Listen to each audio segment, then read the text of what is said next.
Bienvenue sur Administration au quotidien.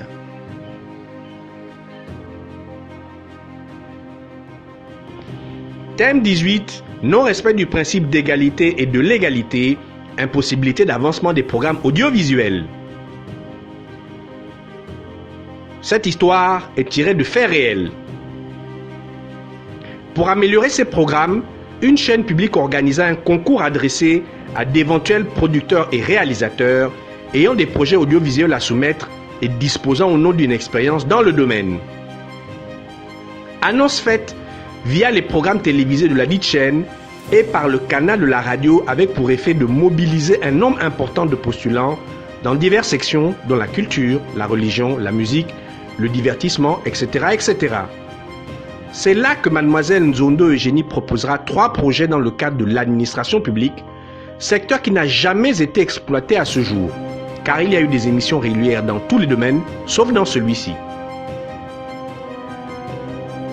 Le caractère novateur de ces projets donne confiance à Demoiselle Nzondo, même si elle apprend que la concurrence sera féroce à cause du nombre très élevé de candidatures déposées.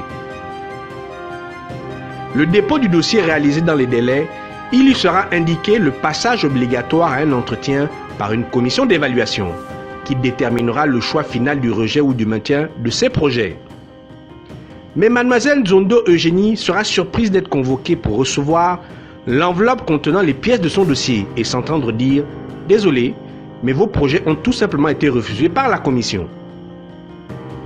Avis du technicien, en application de 2 articles du Code de déontologie de la fonction publique, article 5 alinéa 1 et 2, constituent les principes fondamentaux auxquels est soumise l'administration publique, le principe de légalité, le principe d'égalité.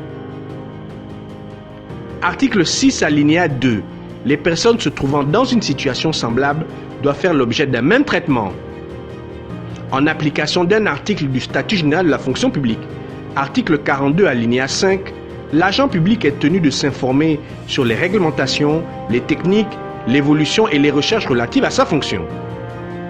L'évaluation de toute chose ne peut être faite que sur la base d'un échange entre les parties.